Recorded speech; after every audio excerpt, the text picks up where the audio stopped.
안녕하십니까. 돌을 아십니까입니다.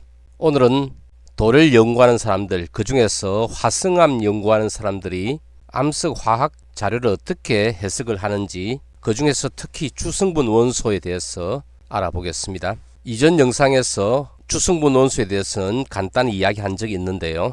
다시 또 말씀을 드리자면 주성분 원소는 퍼센트 단위로 존재하는 그런 원소입니다. 가장 많은 게 SiO2고 원소 함량을 구분하지 않고 나열해 보면 이런 원소들이 있습니다. 그 중에서 화학 분석을 할 때 분석 방법에 따라서 철 같은 경우는 FeO로 분석을 해줄 수도 있고 Fe2O3로 분석을 해줄 수도 있습니다. 이것은 적절한 계산을 통하여 Fe의 함량을 Fe 스타 또는 FeO 토탈 이런 값으로 바꾸어져 가지고 여러가지 분석에 사용을 합니다. 그리고 분석을 하다 보면 LOI에서 어떤 분석을 할 때 불꽃에 의해서 소실되는 양입니다. Loss on Ignition입니다. 거기다가 H2O라든지 또는 CO2라든지 이런 식의 기체가 나올 수도 있는데 대개 분석치에서는 이런 것을 분석치에서 제공하지는 않습니다. 특별하게 이런 것들을 분석해달라는 요구가 있으면은 물론 분석을 해주겠죠. 자, 이런 암석화학 데이터를 가지고 어떤 처리를 거치느냐, 그 다음 단계를 할 것이 100%에 맞추어서 재계산을 합니다. SiO2가 몇 퍼센트 제일 많죠? 그 다음에 많은 게 Al2O3입니다. 이게 67%라든지 Al2O3가 17.5%, 그 다음 MgO가 4.0%, 등등등등 이렇게 해가지고 전체 양이 나중에 로스 온 이그니션까지 포함해가지고 보통 합계가 100%인 경우로 그렇게 분석을 해줍니다. 그럼 로스 온 이그니션의 양이라든지 또는 분석하다 보면 다른 소모되는 양이 있어가지고 합계가 98.9라든지 전체를 다 합해도 이렇게 100% 안 나오는 경우도 있어요. 어쨌든 간에 분석치를 가지고 이 값들을 이 로스 온 이그니션 LOI 값을 빼고 몽땅을 더하면 99.4%가 나오더라, 이런 식으로 한다면 이것을 100%로 맞추어야 됩니다. 그러니까 계산을 어떻게 하는가 하면 67.3% 대 99.4%는 얼마 대 100%다 이렇게 식을 세우면 되겠죠. 그러면 안에 항하고 곱한 것은 바깥의 항을 곱한 것 같으니까 67.3 곱하기 100은 99.4 곱하기 x가 되고 x는 이것을 넘기면 99.4 이런 식으로 계산되죠. 그렇게 해서 나온 값이 x가 여기 값으로서 넣고 이렇게 계산을 다 해가지고 그 값을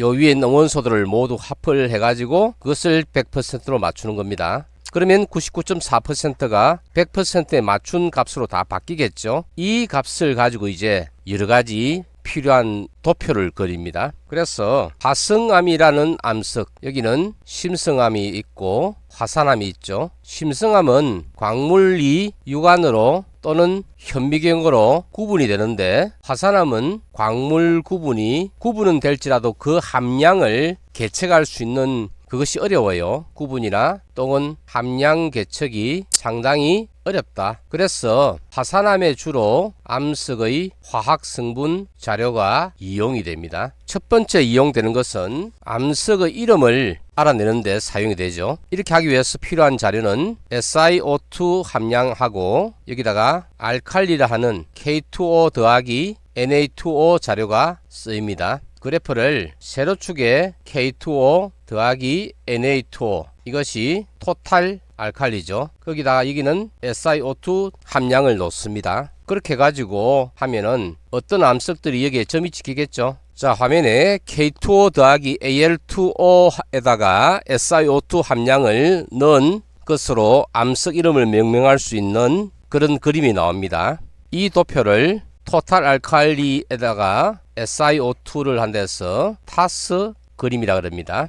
자, 두 번째는 암석의 계열을 알아내기 위한 도표입니다. 이것으로는 역시 알칼리 중에서 K2O 함량하고 SiO2 함량을 가지고 어떤 암석이 K2O 높은 지역에 이렇게 찍힌다든지 또는 K2O 함량이 낮은 쪽에 찍힌다든지 이런 식으로 어떤 암석들이 도표상에서 어떤 그룹을 이룹니다. 그래서 K2O가 높은 곳에 찍히는 요 영역의 계열을 고 K그룹, 중간은 미디엄이겠죠. 그 다음에 K2O 함량이 낮게 되어 있는 요런 영역으로 군을 이루면은 이게 저 K군이죠. 이렇게 암석의 계열을 알아내는데도 이 주성분 원소가 사용이 됩니다. 그리고 또 다른 암석의 계열을 나타내는 도표로는 칼크 알칼리 계열하고 솔레이트 계열이란 게 있어요. 조금 복잡한 이야기가 되니까 칼크 알칼리 계열과 솔레이트 계열이 무엇인지에 대한 것은 다음에 다루기로 하고, 어쨌든 암석이 이 칼크 알칼리하고 솔레이트하고 나누어집니다. 거기다가 또 알칼리 계열이란 것도 있어요. 알칼리 계열이냐 그 다음에 알칼리 계열이 아닌 서브 알칼리 계열인가를 나타내는 도표로서 K2O 더하기 Na2O 여기다가 SiO2를 대비한 도표를 사용합니다. 그러면 어떤 영역을 기준으로 그 윗부분은 알칼리 계열의 암석, 밑에는 서브 알칼리 계열, 이렇게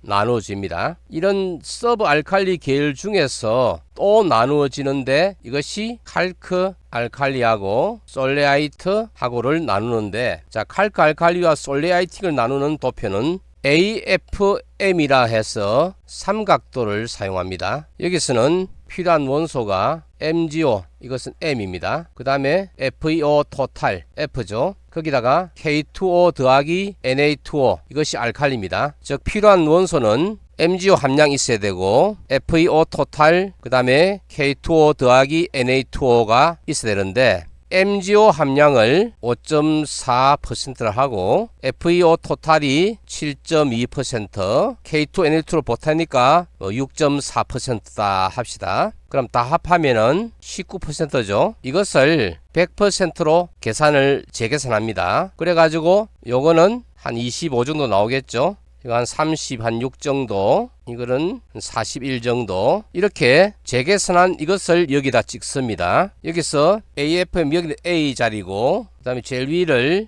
F 자리, 오른쪽이 M 자리입니다. 자, MgO가 약 25%니까 요 정도가 됩니다. FeO 토탈은 36%니까 이 정도 되겠죠. 그러면 요 만나는 점에서 자동적으로 나머지는 결정이 됩니다. 그렇게 했을 때 이 점이 있는 곳이 어떤 특정한 영역의 속이냐 바깥이냐 그것을 결정합니다. 그 영역을 그리자면 대충 그려가지고 요렇게 되는 영역이 있어요. 그래서 어떤 암석은 점을 찍으면 요렇게 점들이 되는 그런 계열이 있고, 그 다음에 이렇게 되는 계열이 있습니다. 이런 방향의 계열, 그 다음에 이런 방향의 계열. 그래서 요 밑에 부분을 칼크 알칼리 계열이라 하고, 요 위에 이렇게 암석의 분석치 그림이 찍히는 이런 계열을 솔레이아이틱 계열이라 합니다. 이렇게 칼크 알칼리 계열과 솔레이트 질 계열을 분석하는 그림은 또 다른 그림도 있는데요. 이렇게 삼각도를 한 그림은 어바인과 바라그의 방법이고, 미야시로라는 사람이 한 그림은 조금 달라요. 한쪽 축을 MgO로 놓고 한쪽 축은 MgO를 FE 토탈로 나눈 값을 가지고 합니다. 이 그림과 더불어 한쪽 축을 SiO2 놓고 MgO, FeO를 나누는 것을 사용할 수도 있는데, 대개 왼쪽에 있는 이 도표보다는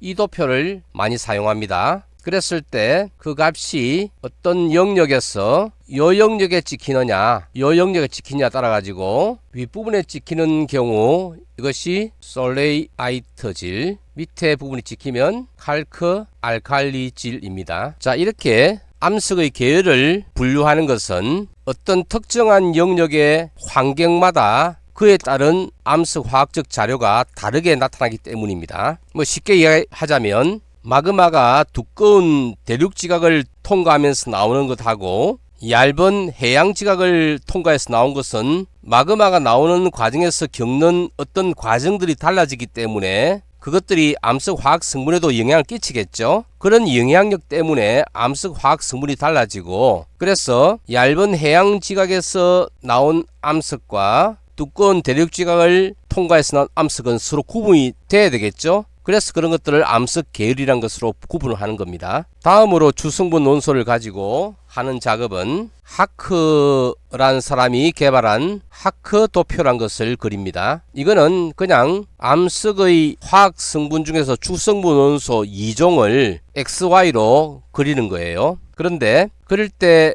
대개 그리는 방법은 X축에다가 SiO2를 넣든지 MgO를 넣는 것입니다. 이 SiO2를 넣고 나머지 축은 이제 나머지 산화물을 넣으면 되겠죠. 예를 들어서 Al2O3를 넣는다든지, 물론 이쪽도 마찬가지입니다. 이렇게 했을 때 이런 Al2O3 함량이 이렇게 점을 찍으면 이렇게 나오겠죠. 그런데 SiO2 함량이 증가하면 대개 MgO 함량은 감소를 하거든요. 그래서 MgO를 가지고 찍으면은 그 반대로 나오는 경우가 많습니다. 물론 다 그렇지는 않겠지만은요. 이때 SiO2를 가지고 하는 것은 현무암에서부터 유문암까지 어찌 보면 화산암의 전 영역을 다 커버를 할 수 있는데, MgO를 가지고 그리는 경우에는 현무암에서부터 안산암 정도까지의 영역을 그리는데 주로 이용을 합니다. 대부분의 화산암 연구자들은 왼쪽에 이 그림을 거의 대부분 이용하고 MgO를 X축으로 둔 것은 그냥 보조 정도로 활용을 할 뿐이죠. 오늘은 암석의 주성분 원소로부터 화성암 연구자들이 어떤 도표를 그리는지를 말씀을 드렸고, 그에 대한 좀 더 자세한 해석 방법은 다음 영상에서 만나 뵙겠습니다.